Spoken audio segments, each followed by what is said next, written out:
All right, and so a man who needs no introduction to this crowd, Derrick Jensen, we're very happy to welcome you back to Extinction Radio today. How are you? Oh, thank you. I'm doing well. How are you doing? I'm doing well, thank you. I was wondering what you've been up to lately. I see that you've got a new book coming out, Anarchism, and what is the full title of that book again? Let's see. Anarchism and the Politics of Violation. That's quite enticing. I was wondering if you could give us an update about what you've been up to and a little bit about this new book, and then maybe we could move to a few questions. Does that sound good? Sounds great. Right. And the way book publishing goes is it takes a long time for a book to get out. So by the time I finish a book, like I have another couple books in the can now ready to go out too. I'm just putting the finishing touches on a book called Bright Green Lies, which is about how technology won't save us. And I've also got a book about rape culture that is pretty much ready to go. And then so Anarchism and the Politics of Violation is going to come out this fall, and it's really about a war that has been going on for the soul of anarchism for a couple thousand years. And it's between those who understand that governments exist primarily to serve those in power. It's, for example, when I used to do a lot of talks, I would routinely ask the audience, do you believe that governments take better care of corporations or human beings? And nobody ever said human beings. Everybody understands that governments, really serve as sort of muscle for economic interests. And that's a primary function. So on one hand, you have a lot of people who have that fundamental understanding. And then on the other hand, I know this sounds crazy, but there are real problems with this going back a couple thousand years in anarchism.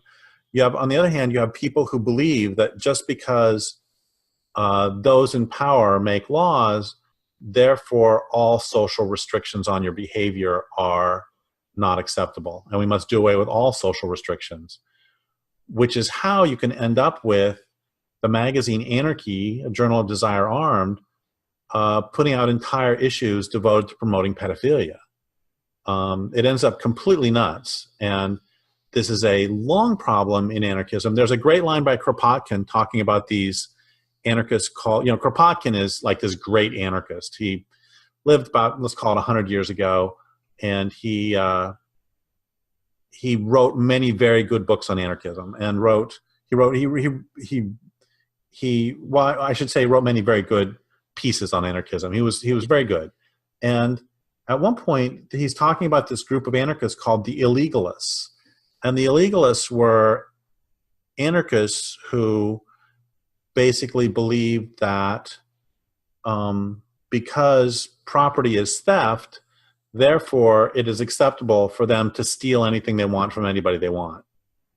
And, Kropotkin wrote this great line about how there are a lot of young comrades who get sort of persuaded to go the wrong direction by the illegalists' apparent anarchist logic, and basically everybody else just gets turned off to all anarchist rhetoric because they're so vile. I mean, not only were they stealing, they were also just killing people, including other anarchists who disagreed with them. And so you have, and this goes all the way back to Diogenes, who's probably the second Western anarchist. And Diogenes was this guy in ancient Greece who was, he was brilliant in some ways. He was called Diogenes the dog, and one reason for that is because one day he saw a dog, other reasons too, one day he saw a dog lapping up water from a stream, and he realized he would no longer have to carry a cup, because he realized that our possessions, we don't possess our possessions, but they possess us, which is brilliant. It's like we have to work so that we can own a car. We have to work so we can own a house. We have to work. We have to do all these things to take care of our possessions. In many ways, they do possess us. It's brilliant. And he's known for a couple anecdotes of his I love. One of them is that he was supposedly sunbathing on a hillside, and Alexander the Great came up to him and said, if I could be anybody else in this empire, I would be you. So I'll give you whatever you want. And Diogenes said, you're kind of standing in the sun. Could you move out of the way? I just love that. And another great story about him is that he was one day washing vegetables in a stream, and this other Greek philosopher who was known for sucking up to those in power came up to him and said, if you would learn how to suck up to those in power, you wouldn't have to wash vegetables. And Diogenes said to him, well, if you would learn to wash vegetables, you wouldn't have to suck up to those in power. So he's great on one level. But on another level, he supposedly went to the oracle at Delphi, and the oracle told him to deface currency. And what he took that to mean is he would violate every social rule. And so he would masturbate in the public market, and he would defecate in the public theater. And no one was going to tell him what he could and couldn't do. And so he was this mix of very smart stuff and also stuff that is, he would violate for the sake of violation. His point was to transgress all social norms. And that's the problem, is that you have some strains of anarchism that have this long tradition of fighting for community against empire. And that's wonderful. And then you also have these strains of anarchism that have long traditions of violating every social norm, such that you can have, like I said, anarchists who promote pedophilia, or anarchists who promote all sorts of other. There was this one anarchist who said that in order to basically bring down this terrible culture, you have to be a repulsive, perverted freak. It's actually, no, you don't. And so that's what that book is about, is the struggle between those two understandings of anarchism. Mm-hmm. And one of the problems is that latter strain, which is based on violating all social norms, is by definition anti-communal. If you're violating all social norms, then you are, by definition, destroying community. And also, it's just really sociopathological that if you believe that I am all in favor of asking what social norms we should keep and what social norms we should get rid of. But there is this sort of black and white thinking that can then lead to, a couple of years ago, I was doing a talk, and I was talking about how the rules are primarily set up by and for the wealthy. And I said, that doesn't mean I have a problem against laws against rape, and there were male anarchists and female anarchists too, actually, who got really upset at that. and who are freaking out because I said I don't have a problem with laws against rape. And that's the sort of insanity that this can lead you to. The second part of it. And it's part of it's there are some sophisticated anarchists who will say, look, anarchism is not about simply breaking laws. Anarchism is about changing society such that we no longer need those laws. I would be all in favor of getting rid of laws against rape if we had a society such that it was inconceivable for men to rape. But as long as you have this current society where men act in these ways against women, then we need ways to stop that. And that's the conflict right there. Well, it would seem to me that in order to get to that place in society, that you would have to have sort of a transformation on a mass consciousness level. I mean, the individual lowest common denominator would have to be elevated. Do you agree with that? Oh, absolutely. And in the meantime, we need to do whatever it takes to make it so that men don't rape women. And then in the long run, of course, I mean, it's like, this is something that has gotten me in trouble with that brand of anarchists for more than a decade now, is that I actually don't care. What I care about is what happens in the real world. I don't care if we sue under the Endangered Species Act or if we stop it in some other way. All I care about is that there's more salmon in the stream every year. I don't care how it happens. So for me, real world effects of actions are always more important than ideology. Mm-hmm, mm-hmm, mm-hmm. And yes, that would require, it's the same with stopping the murder of the planet, would require a mass transformation of consciousness too. Yeah, I mean, everything is kind of pointing to that. I mean, right. We do have some questions from the Near-Term Human Extinction Support Group, if you have a few minutes. Of course. We have one question from Rafael Savary-Garot, and what Rafael says, and he's a rather younger person, what can students in the university do today in the coming years to prepare for the world we're going to live in? Newer generations have been more and more aware of the catastrophic state of the planet, but mostly feel that there's nothing that they can do. I hope that we can get an opinion from you, since you have a better understanding of the coming challenges.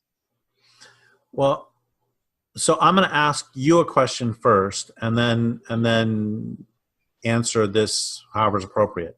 When you say prepare, when he said prepare, do you think he meant personally or socially? I mean, it's hard to say. I think he might have meant both, but my take on that question was personally. I mean, people are feeling, because they're coming to understand the demise of the biosphere and the consequences of that, they're coming to understand this in a personal way. And there's a lot of personal fear. A question that people ask me a lot, and I never have an answer for them. They always say, how long, how long? And so, that comes from a very personal state. So we're very activated on the personal level right now. But I think socially, this is also a concept, I wouldn't say whose time has come, but certainly it's a concept that's taking hold more in popular culture, even though there's still media blackout. The understanding of the consequences of the Arctic melting it's kind of getting into the common fabric. Do you agree with that? Yes. And I think, for example, that's one reason we see a lot more zombie movies. And, we see, Hollywood is always just a little bit in advance of popular culture. They kind of seem to have like some sort of psychic, foresight. Right. Well, it's really interesting. Soylent Green from 1960 whatever was the reason that they were required, they went the direction they did in that movie. I don't want to do spoilers for people who haven't seen it.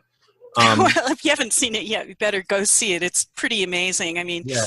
And the reason that the Soylent Green is happening the way it is because of global warming. So they were right on that one. Yeah, they were. Well, Anyway, we've been looking at this, I mean, you look, Paul Ehrlich wrote The Population Bomb in 1968, and then you've got, Limits to Growth in 1972 or something like that. This is a long time ago. I mean, looking at this problem for like 50 years, and we haven't made a whole lot of progress, but it does seem to be penetrating into the social culture a little bit. well, you've got further back, you've got Lewis Mumford.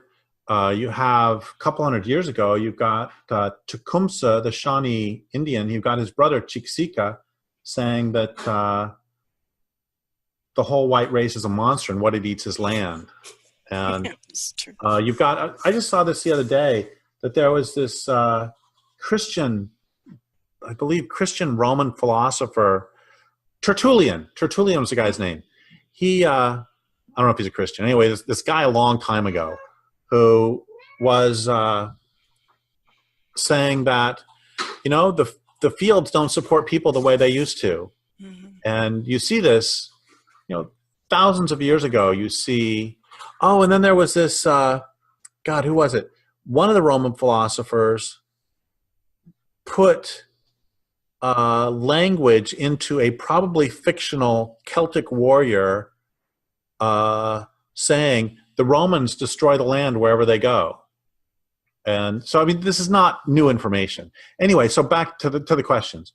How we prepare on a personal level, and I'm sure this is going to disappoint a lot of people, but I am fundamentally conservative. And what I mean by that is not socially conservative so much as one of the reasons that I'm an environmentalist. Yes, salmon are wonderful and beautiful and they should live for their own reasons, but also it just seems remarkably stupid to me to kill off salmon when someday somebody might want to eat them. And it just seems just remarkably stupid to do any of the stuff we're doing. Just destroying the oceans just seems stupid to me. It seems I am conservative in terms of I believe that you should keep one's options open and one should not prematurely commit to any circumstance. And so when it comes to, when I was a junior in college, I really wanted to drop out. And my mom said one of the smartest things anybody's ever said to me, which is, do you want to go the rest of your life saying you have 3 years toward a degree in physics, or do you want to go the rest of your life saying you have a degree in physics? And one of the reasons that I was able to be very courageous vocationally after college and become a beekeeper and live with very impoverished lifestyle while I was trying to learn how to write is that at any time, if I would have given up on that, I could have gone and gotten a job starting at 35 or 40 or 50K in engineering. I could have done it overnight. And there's a big difference between that, having that safety net, and having a safety net of I can go get a job at McDonald's. That allowed me to be incredibly courageous. So it wasn't even courageous because I had a safety net. And so, I'm not saying that the person that Raphael get a degree in engineering. What I'm saying is keep your options open. And I would never suggest that because society may collapse in the next 3 years, that you shouldn't bother to get a college degree. Because I don't want for somebody to not get a college degree because Derrick says so, and then 3 years later, society is still trundling on, and they could have had better opportunities. So that on the non-political, personal level, I just believe it's really, really important to keep your options open, and to get a degree in whatever you want to get a degree in, and just do, prepare for society to collapse, but but presume it's not going to. I mean, this culture has been much more resilient than most of us would have hoped. Mm-hmm. And so on the personal level, just do what you're going to do. And on the social level, because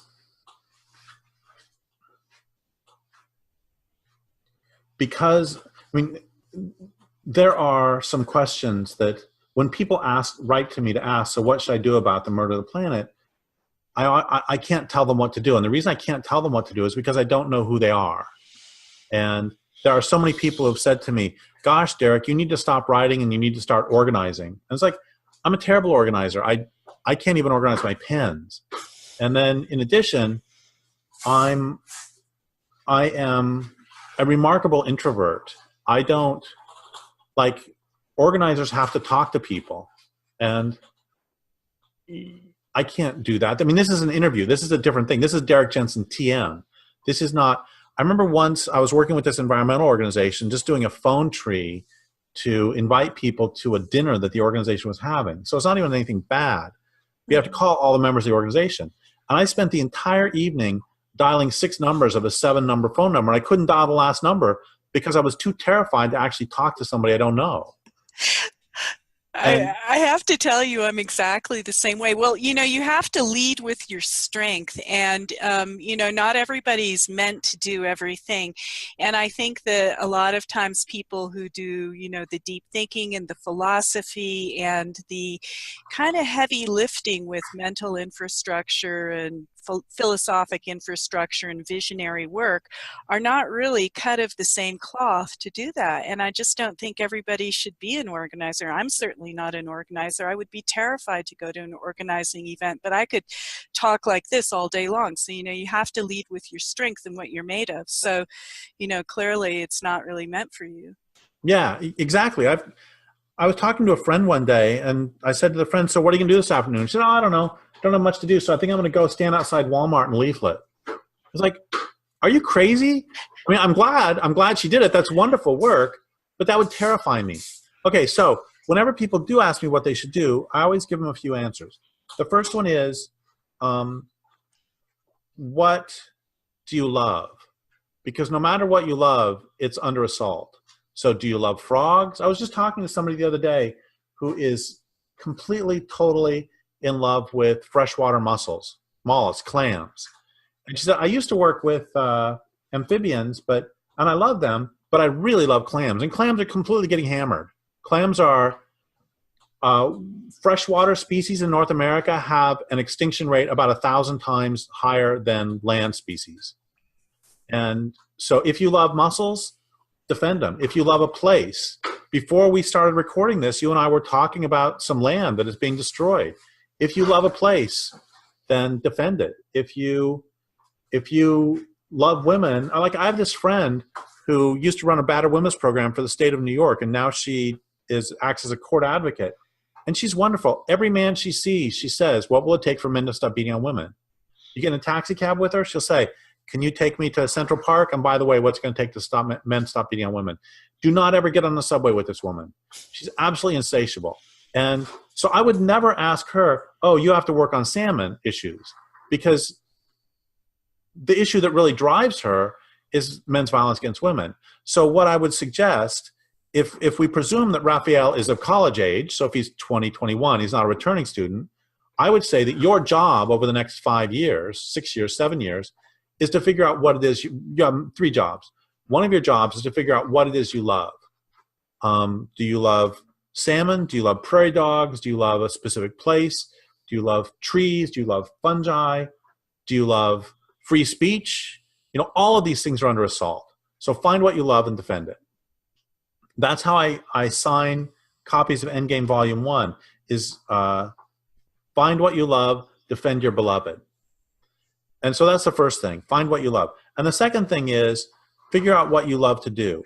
And I love the language, instead of saying figure out what you love to do, instead say figure out what you get off on doing. And I like that better, because if I say what do you love to do, it's like, oh, walks along the beach and sitting in front of a fire. It's like a personals ad, you know? But if you say what do you get off on doing, that's a different thing. Like what I get off on doing is figuring out the relationship between perceived entitlement, exploitation, and atrocity. I've essentially condemned myself to a life of homework. And I get off on doing that. That's what really thrills me.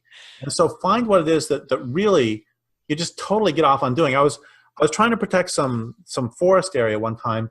I was working with this wetland specialist.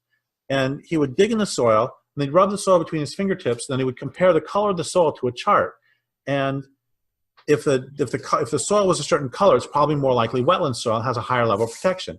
And as he's doing this, I say to him, do you get off on doing this? He's like, oh yeah, this is my second favorite thing to do in the world after playing with my dogs.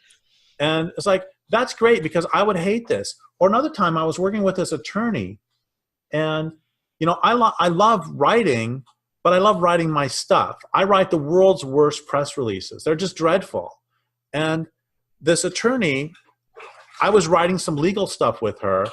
And have you ever written any legal stuff? It's just horrible. It's awful. Horribly dry. But the thing is, you have to lead with your passion. And what you're saying here is that in every single instance, these people are leading with their passion, and that's why they're successful. I mean, for one person, it's like horrible. Like you're telling legalese, you'd rather, probably do anything than do that. And then this other person, for some reason, it ignites their passion.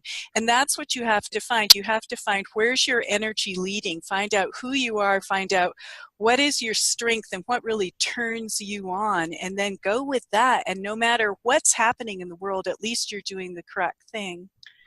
Yes, absolutely. And then that leads to the third thing, which is a question that a friend of mine taught me years ago, which is, what are the largest, most pressing problems you can help to solve using the gifts that are unique to you in all the universe? And for myself, one of the reasons I write the books I do is because I saw a hole in discourse. I saw that I wrote the books that I wanted to read. And so if you find, the wonderful thing about doing this is you don't have to do this amazing job. All you have to do is find the things you wish somebody was doing. And then instead of just complaining, oh my God, nobody's doing it, it's like, go do it. And that's the wonderful thing about everything being so messed up, is no matter where you look, there is so much great work to be done. Mm-hmm. So those are the things I would say on the personal level. And well, on the social level too. And so how do we prepare for a time in collapse? I think that we, on the personal level, try to, I think a lot about, since I did a lot of sports when I was younger, I think about what you do when you play defense on basketball or football or anything, mm-hmm. is, you get on the balls of your toes and you're ready to go any direction. And I think the reason you do that is because the other person's not predictable. They could go left, they could go right. So you're saying like stay nimble and stay flexible in light of what's happening. Exactly. And so you are personally in good shape if it collapses, and you're personally in good shape if it doesn't. Mm-hmm. And then on the other thing I need to mention is, and this is the most important part, is that, I have this dear friend, John Osborne, who has been the heart and soul of, he was my mentor, and he's really got me into environmentalism. And he always says, when you ask him why he does the work he does, he always says, as things become increasingly chaotic, I want to make sure that some doors remain open.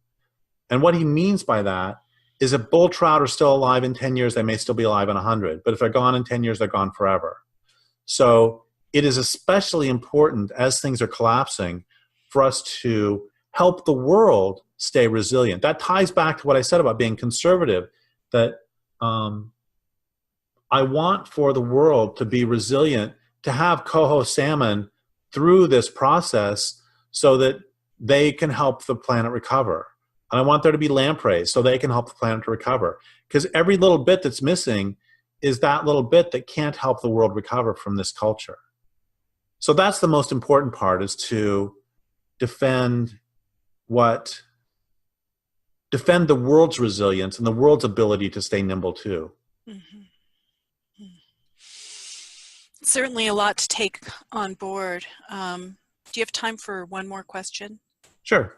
This will be our last question, because I know you've got to go. So this is a question from Junio Rezende, and he said that he'd like to know from you, when you started your activism more than a decade ago, the situation was not so dire, and even the science was not so clear about what's happening right now. and the killing of the planet. So he wants you to talk about what keeps your activism going and how your activism relates to your own emotional life. And he also would like to know what hope you may have.